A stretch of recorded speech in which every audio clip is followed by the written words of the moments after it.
Aslam friends, welcome to my YouTube channel. चलिए आइए अब हम नावल का पार्ट नंबर 10 स्टार्ट करते हैं। अगर आपको ये वीडियो अच्छी लगे तो लाइक और शेयर जरूर कर दीजिएगा। अरीशा कब से इस कमरे में बैठी हुई यहाँ से भागने की प्लानिंग कर रही थी, तभी वो कमरे में आया। ये पहनो और तैयार हो जाओ। शेहराम ने उसके सामने शॉपिंग बैग उछालते हुए लापरवाही से कहा, जिस पर अरीशा उसे आंखें छोटी करते हुए दिखने लगी। तुम्हारा प्रॉब्लम क्या है?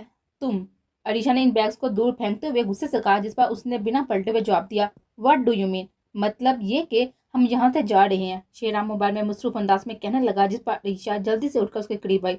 क्या मतलब? सारे मतलब आज ही समझा दो। शेराम पलट का 2 कदम आगे आया, जिस पर अरीशा पीछे हुई। मुझे वापस जाना है, मुझे मेरे डैड के पास जाना है, आज अभी। अरीशा ने इसको हुक्म देने वाले अंदाज में कहा, जिस पर शेराम ने एक तरफा मुस्कुराहट उछाली। Oh really? सुना नहीं है तुमने? मुझे मेरे डैड के पास जाना है, मुझे पाकिस्तान जाना है। तुम मुझे यहाँ क्यों लेकर आए हो? आहट चाहते क्या हो तुम? हाँ, मुझे यूं कैद करके क्या मिल जाएगा तुम्हें? हाँ, सुकून। अरीशा बिना सांस लिए बोले जा रही थी, जिस पर शहनाम ने एक ही लफ्ज कहा और ऐसा कहा कि उसकी आवाज इस वीरान गढ़ के हर कोने में गूंज रही थी। सुकून मिलेगा मुझे, समझी तुम? अब चुपचाप ये कपड़े पहनकर तैयार हो जाओ, वरना। शहनाम ने उसकी आंखों में आंखें डालकर पूरे जुनून से यह बात कह रहा था, जबकि आखिरी अल्फाज उसने धीमे लहजे में कहा था। वरना क्या? वह भी अरीशा थी, पूछे बगैर ना रह सकी। वरना तुम्हें इसी कमरे में जिंदा जला दूंगा, समझी? शहराम ने अपनी बात मुकम्मल करके जाने लगा था, तभी अरीशा के मुंह से बेसाता निकला, जालिम खरूस इंसान। जिस पर शहराम ने एक नजर उसको देखा, दौड़ा ला करके वहां से चला गया। उफ, कहाँ फंस गई मैं यार। डैड प्लीज मुझे ढूंढ ले, प्लीज मुझे इस जालिम इंसान से बचा ले। अरीशा को इस वक्त अपनी किस्मत पर बहुत अफसोस हो रहा था। कुछ देर वो यूं ही बैठी रही, फिर कुछ सोच कर जमीन में पड़े हुए बैग्स को उठाकर देखने लगे, जिसमें से एक रेड कलर की फ्रॉक थी और दूसरे में रेड दुपट्टा, उसके साथ ही लिपस्टिक। ये क्या मजाक है? मैं भला इतना हैवी ड्रेस क्यों पहनूंगी, वो भी एक थर्ड क्लास मार्केट से लाया गया। अरीशा ने मुंह बनाते हुए कहा, क्योंकि वो हमेशा डिजाइनर के ड्रेसेस पहनती थी, वो भी यहाँ तो सिंपल से, यहाँ पे मॉडर्न। इतना हैवी ड्रेस तो उसने सिर्फ ब्राइड को पहने हुए देखा था, मगर मजबूरी थी। अब जब वो जालिम इंसान उसे वार्न करके गया था, तो उसे ये वाली बात माननी पड़नी थी, वरना वह खड़ूस इंसान कभी भी कुछ भी कर सकता था। अरीशा ने वो ड्रेस पैकिंग से निकाला और पहनने लगी, क्योंकि वो पहले ही इतनी खूबसूरत सी प्यारी सी दिखती थी, इसलिए लाल रंग के ड्रेस में वो और भी ज्यादा हसीन लग रही थी। शेराम का दिया हुआ पहला ड्रेस तो वो पहन चुकी थी, मगर पीछे लगी हुई डोरी बांधने में से थोड़ी मुश्किल हो रही थी। उफ, ये किस किस्म का ड्रेस है यार। उसे समझ नहीं आ रहा था कि वह किस तरह पीछे गर्दन की तरफ लगी हुई डोरी बांधे। तभी दरवाजा खुला और शेहराम अंदर आया। जब नजर सामने खड़ी हुई अरीशा पर पड़ी, तो जैसे देखता ही रह गया। वह इन कपड़ों में कितनी खूबसूरत लग रही थी, बिना मेकअप के भी क्यामत डाल रहे थे।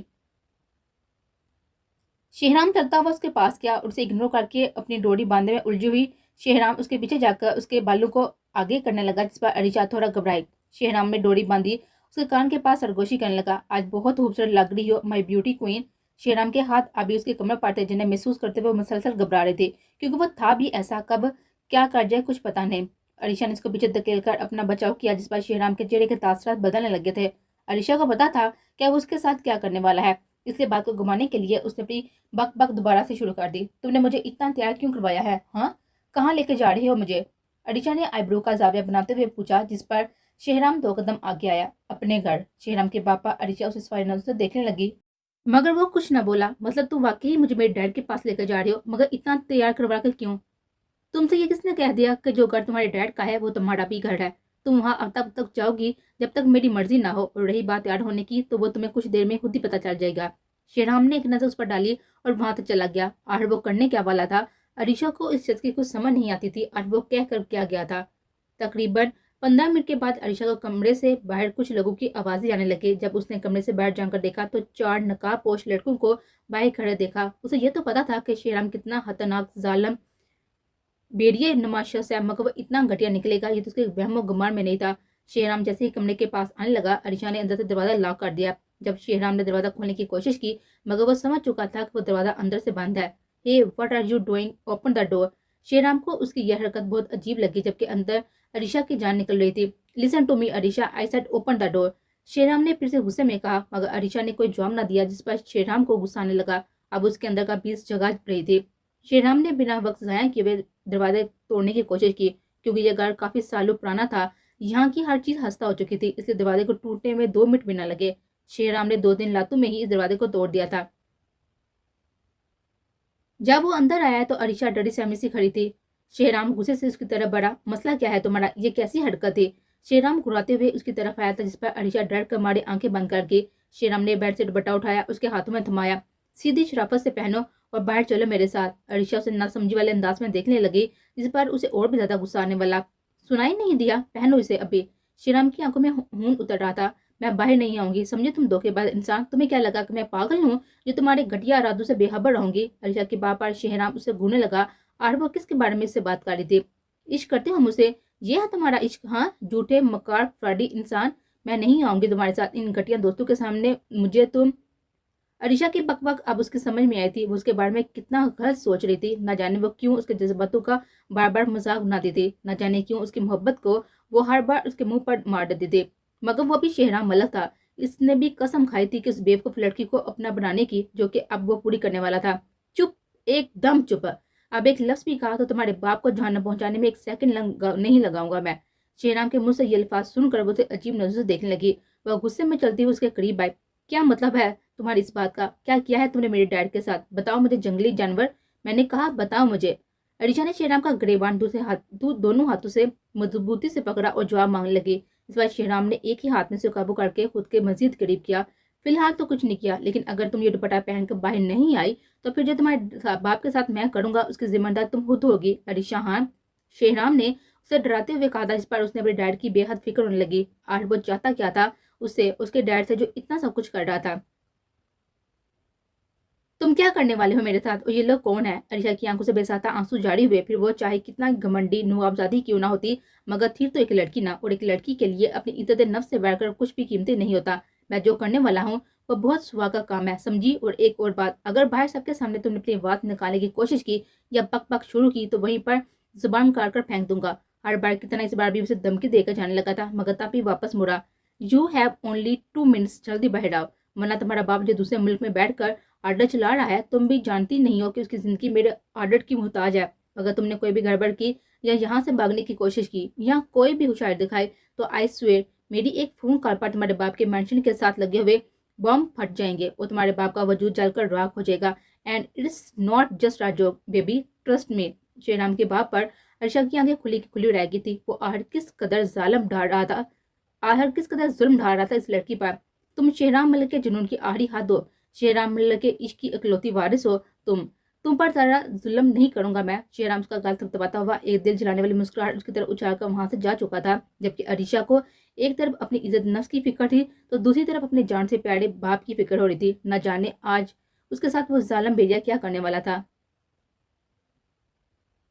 आज वो बहुत खुश था, बेहद खुश। अपने मेंशन के तमाम मुलाजमों को उसने अपनी जीत की खुशी में बहुत से तोहफे दिए थे और अपने गार्ड्स की तनख्वाह दुगनी कर दी थी। वह खुश कैसे न होता। और इतने सालों में पहली बार उसने 20 पर छोटा ही सही मगर एक वार्ड किया था, जिसकी खुशी में आज उसके मुकरे चेहरे पर झलक दिख रही थी। जो चिप उसको मिली थी वो कोई आम चिप नहीं थी। इस चिप के ऊपर रेड कलर का बॉल नुमा तार मौजूद था, जिस बात की गवाही दे रहा था कि ये बहुत इंपॉर्टेंट है। बीस के पास मौजूद चाप चिप्स से भी 4 चिप से भी ज्यादा कीमती चिप थी। वो इस गुलहान के और एस के और उसके खुद के काले करतूतों के सबूत मौजूद थे। उसने अब तक इस चिप को सिर्फ छुआ था। पहले तो उसने सोचा था इस चिप में वो अपने काले करतूतों के तमाम सबूत खत्म कर देगा, मगर इस चिप को ओपन करने के लिए दुरुस्त पासपोर्ट की जरूरत दरकार थी। अगर गलत पासपोर्ट लगाया जाता तो ऐसा सिर्फ 4 ही मुमकिन होना था। 5वीं बार अगर गलत पासपोर्ट किया गया तो इस डिवाइस के अंदर का सारा डाटा डैमेज हो जाएगा। ड्रोन का मकसद सिर्फ इस चिप में से अपने हलाफ सबूत खत्म करना ही नहीं, बल्कि इस चिप के जरिए एसके और गुलहान को तबाह बर्बाद करना चाहता था और इस चिप को उन दोनों के खिलाफ इस्तेमाल करना चाहता था, ताकि तमाम गैंगस्टर ये बात जान ले कि डॉन का नाम सबसे ऊपर है और डॉन से ज्यादा ताकतवर कोई भी नहीं है। मगर कोई था जो एक उंगली के इशारे से डॉन की सारी अक्कड़ निकाल सकता था और डॉन उस शख्स की ताकत से अच्छी तरह वाकिफ भी था और वह 20 के हाथों से अपने अंजाम का सोचकर काम भी था। मगर शायद अपनी इन 4 दिन की खुशी में कुछ ज्यादा ही आंधा हो गया था और ये भूल बैठा था कि बाकी की चिप्स 20 के पास मौजूद है, जिनमें उसके खिलाफ ज्यादा नहीं मगर इतने सबक मौजूद थे कि अगर वह कानून के हाथ लग गया तो उसे कई सालों की सजा भी हो सकती है। तुर्की में हर तरफ अरीशा की तलाश किया जा रहा था। शफकत साहब का रो रो का बुरा हाल था और पाकिस्तान में हारून, जो कि अरीशा के गम में आधा हुआ जा रहा था और खुद को कोस रहा था कि आखिर उसने अरीशा से अपने इजहार मोहब्बत क्यों नहीं किया। आखिर उसने क्यों अरीशा की ठीक से हिफाजत नहीं की थी, क्यों हमेशा उसे अपनी मर्जी चलाने दी थी। जब भी उसने कहा था कि होते कौन हो तुम मुझे रोकने वाले, तो आखिर उसने उसे कौन का मतलब उसे क्यों नहीं समझाया था। रोहेल, मैं आज को कब से कॉल कर रही हूँ रोहेल मैं आपको कब से कॉल कर रही हूँ, आप फोन क्यों नहीं उठा रहे। माही न जाने सुबह से रोहेल को कितनी बार कॉल कर चुकी थी, मगर रोहेल का कोई पता नहीं था। माही की तो जान निकली जा रही थी। रोहेल की फिक्र में एक तरफ अरीशा की फिक्र और दूसरी तरफ रोहेल की फिक्र माही को डर था कि कहीं उसके साथ कुछ ना हो, कहीं इन मुखालिफिन ने रोहेल को फिर से कोई नुकसान ना पहुंचा दिया। माही का वॉइस नोट सुनते ही रोहेल उसको कॉल की तो माही ने सेकंड ज़ाया किए बगैर कॉल रिसीव कर ली। मेरी जान, मैं बिजी था, दरअसल यूनी फ्रेंड का निकाह है आज, तो बस वहीं पर जाने की तैयारी कर रहा हूँ। सॉरी जान। रोहेल को नहीं पता था कि माही उसके लिए इतना ज़्यादा परेशान हो जाएगी। रोहेल, तो आप मुझे बता सकते हैं ना, मगर आपका तो नंबर ही आप जा रहा था, आपको नहीं पता कि मुझे कितनी फिक्र हो रही थी आपकी, आपको कोई परवाह नहीं है मेरी। माही ने आज पहली बार नाराजगी जाहिर की थी। इस पर रोहेल को उस पर बेइंतहा प्यार आ रहा था। उसका बस नहीं चल रहा था कि फोन से निकल कर उसके पास आ जाए। अपनी जान, बहुत बिजी था, कसम से मुझे वक्त का पता ही ना चल सका, बट डोंट वरी, मैं आ जाऊंगा अपनी जान से मिलने। रोहेल से मनाने वाले अंदाज में कहने लगा, जबकि माही की बातों से उसके चेहरे पर मुस्कुराहट बिखरने लगी। पक्का आप आएंगे ना? मगर कैसे? माही कुछ सोचते हुए बोलने लगी, जिस पर रोहेल मुस्कुराने लगा, जैसे हमेशा आया करता था, बिल्कुल वैसे ही। रोहेल ने सर्द लहजे में कहा था तो माही ब्लश करने लगी। समझ गई खिड़की से। माही की बात पर रोहेल क्या लगाने लगा तो माही भी हंसने लगी। रोहेल से खुदाफिज कहकर बीस के अपार्टमेंट में चला गया था, जहाँ पर वो पासम और नौफल के साथ बीस की बताई गई जगह पर जाने वाला था।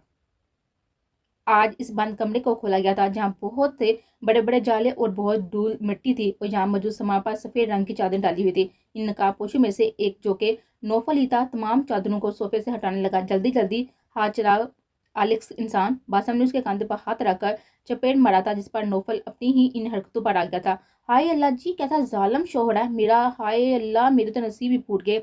माँ बाप तो ब्याह कर मर गए, मुझे इस जालिम में अजाब में तनहा छोड़ गए। हाय मेरी नन्ही सी जान। नौफल ने कदा से अपने कांधे को पकड़ते हुए जनाना अंदाज में कहा। नौफल की हरकत पर बासम को घूरने लगा।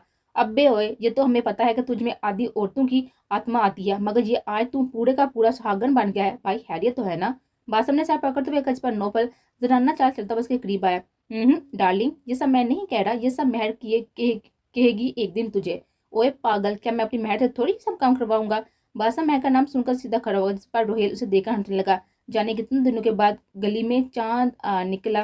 रोहेल का हंसा देखकर नौफल फिर से अपनी बेसुरी आवाज में गाना गाने लगा। फिक्र ना कर तू, शादी कर ले, फिर यही गाना हम तेरे भी गाया करेंगे। रोहेल के बाप पर नौफल शर्माने लगा था, जैसे लड़कियां शर्माती हैं। तभी शेहराम कमरे में आया और साथ ही वो चौथा नकाबपोश भी शेहराम के आते ही रोहेल ने अपना चेहरा नकाब से ढाक लिया था। जबकि शेहराम ने चौथे नकाबपोश के साथ सबको ही बैठने का कहा, वो सब सोफे पर जाकर बैठ गए। शेहराम वक्त को मजीद जाया किए बगैर सामने कमरे में गया, जहाँ अरीशा मौजूद थी। वो अब तक यूं ही साहत बैठी हुई थी।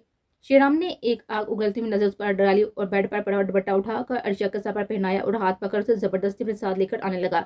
अरीशा दिल ही दिल में दुआएं कर रही थी कि किसी भी तरह वो इस जंगली इंसान के नापाक इरादों से बच जाए। शेहराम ने उसे अपने साथ ही सोफे पर बिठाया। नकाह शुरू करें। अब तक तो अरीशा को उसके इरादे बहुत ही नापाक लग रहे थे, मगर जब शेराम ने एक नकाबपोश को नकाह का कहा तो जिसे अरीशा के पैरों तरह से जमीन निकल गई। शेराम के बाप पर एक नकाबपोश ने नकाह शुरू किया, जबकि अरीशा इस बात पर बहुत हैरान थी कि अगर वह शख्स इसे नकाह करने का ही इरादा रखता था तो यूं उस तरह से नकाबपोशों को लेकर आने की क्या जरूरत थी? भले वो गवाहान थे, मगर उसके चेहरे छुपाने की आहट क्या जरूरत थी? अरीशा खान वल शफकत खान, आपका नकाब शेहराम मल्क वल इशफाक अहमद से 1 करोड़ सिक्का राजुल वक्त किया जा रहा है, क्या आपको ये नकाह कबूल है? 1 करोड़ का सुनकर अरीशा दग रही थी। जो शख्स बचपन में उसे छोटे छोटे तोहफे दिया करता था, आज उसे हक मैर में 1 करोड़ दे रहा था। अरीशा की खामोशी पर शेराम उसे गुस्से से घूरने लगा। अपने हाथ पर शेराम की उंगलियों का दबाव महसूस करती हुई वो होश की दुनिया में आए। सीधी शराफत से जवाब दो, वरना अपने बाप की कब्र पर फातिहा पढ़ने के लिए तैयार हो जाओ। शेहराम की धमकी पर अरीशा ने एक नजर उठाकर शेहराम को देखा, जिसे ही घूर रहा था। अरीशा इल्तजाई नजर उसको देख रही थी, मगर वो भी शेहराम था। वो तो रहम का मतलब भी नहीं जानता था। शेहराम ने मोबाइल से किसी का नंबर डायल किया तो अरीशा की जान निकलने लगी। कबूल है। अलीशा ने डरते हुए कबूल किया और फिर यूं ही शेराम ने भी जल्दी से कबूल किया और फिर पेपर पर साइन करके वो इन नकाबपोशों को बाहर छोड़ने चला गया। एसके के पहले ही डॉन को चिप मिलने वाली बात को सोच सोचकर आप बुगुल्ला हुए जा रहा था, जबकि डॉन ने इसे जलाने के लिए कॉल कर दी। हेलो एसके, क्या हाल है? भूल तो नहीं गए हमें? डॉन की बात को एसके की खामोशी से सुनता रहा, जबकि डॉन फिर से उसे मुखातब हुआ। अपने दोस्त को मुबारकबाद नहीं दोगे? हाँ। डॉन एक बार फिर उसका दिल जलाना चाहता। किस बात की मुबारकबाद? वो हाँ, ये तो मैं तुम्हें बताना ही भूल गया। दरअसल मुझे टॉप वन डिवाइस मिल चुकी है। डॉन ने मजे लेते हुए कहा, जिस पर एसके ने गुस्से से सामने पड़ा हुआ गिलास तोड़ा, जिसकी आवाज डॉन में सुन चुका था। तूने मुझे फोन क्यों किया? चिपका बताने के लिए? डॉन ने एक ठंडी सांस भरकर सुकून अंदाज में कहा, जिस पर एसके कुछ सोचने लगा। तो इस बात से मेरा क्या ताल्लुक? एसके के बात पर डॉन कह कर लगाने लगा। ताल्लुक है एसके, बहुत गहरा ताल्लुक। क्या मतलब? जो चिप मेरे पास है ना, वो कोई आम नहीं है, बल्कि इन तमाम चिप में से सबसे टॉप पर है। उस बात का मतलब समझते हो? इसका मतलब यह है कि मेरे पास 80% ताकत मौजूद है, इसलिए अब मैं जो चाहूँ वो आसानी हासिल कर सकता हूँ। एसके को अब शक होने लगा था कि वो शख्स कोई और नहीं बल्कि डॉन ही होगा। मैं घुमा फिरा कर बात नहीं करूंगा, मुझे तुम्हारी बेटी चाहिए, हर कीमत पर चाहिए, और उसे हासिल करना मेरे लिए बहुत आसान होगा। मगर मैं नहीं चाहता कि तुम्हारा कोई नुकसान करूँ, मैं चाहता हूँ कि तुम खुद अपनी बेटी को मेरे हवाले करो, वरना मैं तुम्हें सर पर लाने में ज्यादा वक्त नहीं लगाऊंगा। डॉन उसे खुल्लम खुल्ला धमकी दे रहा था, जिसका मतलब एसके बखूबी समझ चुका था। डॉन, तुम्हारा दिमाग ठीक तो है ना? ये कैसे मुमकिन है? क्या तुम नहीं जानते कि तुम्हारा मेरी बेटी से क्या रिश्ता है? मेरा नहीं, तो इस रिश्ते का ही लिहाज कर लो, एसके ने चिल्लाते हुए कहा, जिस पर डॉन हंसने लगा। रिश्तों का लिहाज तुम मुझे मत सिखाओ एसके, ये सब सीखने की तुम्हें सबसे ज्यादा जरूरत है, समझे? अब ये फैसला तुम्हारे हाथ में है, या तो अपनी बेटी को मेरे हवाले कर दो और अपना बिजनेस और जिंदगी बचा लो, या फिर डूबने के लिए तैयार हो जाओ। डॉन अपनी बात कहकर फोन बंद कर चुका था। अलीशा को ये बात समझ नहीं आई थी कि शेहराम उसके हक में आहर 1 करोड़ कैसे रख सकता है, जबकि उससे किस हाल में रख रहा था ये बात वो अभी अच्छी तरह जानती थी। अभी वो इन सोचों में घूमती कि शेहराम कमरे में आया। मुबारक हो माय डियर वाइफ। शेहराम उसके बिल्कुल करीब बैठकर शैतानी मुस्कुराहट उछालने लगा, जिस पर अरीशा ने दूसरी तरफ मुंह कर लिया। ओफो, ये बीवी वाले न हटे। शेहराम ने अरीशा का दुपट्टा सर से हटाया और उसके चेहरे पर आते हुए बालों को हटाने लगा। मैंने कहा था ना कि मैं तुम्हें हासिल करके रहूंगा, चाहे कुछ भी हो जाए। और देखो, आज तुम मेरे निकाह में आ चुकी हो, ऑफिशियली वाइफ बन चुकी हो तुम मेरी। शेहराम का हाथ अब अरीशा के कंधे पर था, जिसने अरीशा को चिबन महसूस हो रही थी। वैसे जब तुम मेरी वाइफ नहीं थी तब भी मैं तुम पर पूरा पूरा हक रखता था, राइट मेरी जान? शेहराम ने आगे बढ़कर उसके कान में सरगोशी की, जिस पर अरीशा दूर होने लगी। शेहराम ने कमर से पकड़कर उसे अपने करीब का लिया। बात सुनो तुम मेरी, मुझसे दूर होने की कोशिश छोड़ दो, क्योंकि अगर तुमने अब मजीद ये ड्रामेबाजियां जारी रखी तो मैं मजबूर हो जाऊंगा तुम पर जुल्म करने के लिए। और तुम ये बात अच्छी तरह से जानती हो कि शेहराम मलक से तुम्हें बचाने वाला कोई भी नहीं है, तुम्हारा बाप भी नहीं। अलीशा का यूं दूर होना शेहराम पर सख्त नागवार गुजरा था। अब जबकि वो उस पर हर तरह का हक करता था, वो पागल लड़की अब भी उसे खुद से दूर करने पर तुली हुई थी। शेहराम के बाप पर अलीशा से गुस्से में देखने लगी। अभी वो कुछ कहती, शेहराम नकाब के बाद पहली बार उसे अपने लम्ब से 2 4 काट गया था, जबकि अलीशा अब भी मजामत करने में मसरूफ थी। मगर शेहराम का ऐसा भी क्या जुनून था जो कम होने का नाम नहीं ले रहा था। अलीशा की अब सांस बंद होने को थी, जिसे महसूस करते हुए उसने अलीशा के लबों को आहिस्तगी से आजाद किया था, जिस पर वो जोर जोर से सांस लेने लगी थी। उसका चेहरा शुरू हो चुका था। शेहराम ने उसका दुपट्टा कांधे पर रखा। तैयार हो जाओ, हम जा रहे हैं। शेहराम के बाप उसे सवाई नजर देखने लगी। अपने घर, माई वाइफ। उसके सवाल करने से पहले ही शेहराम ने जवाब दिया और खुद कमरे से बाहर चला गया। अब ये मुझे और किस कैदखाने में लेकर जाने वाला है, ना जाने अब ये मुझ पर और कौन कौन सा जुल्म करने वाला है।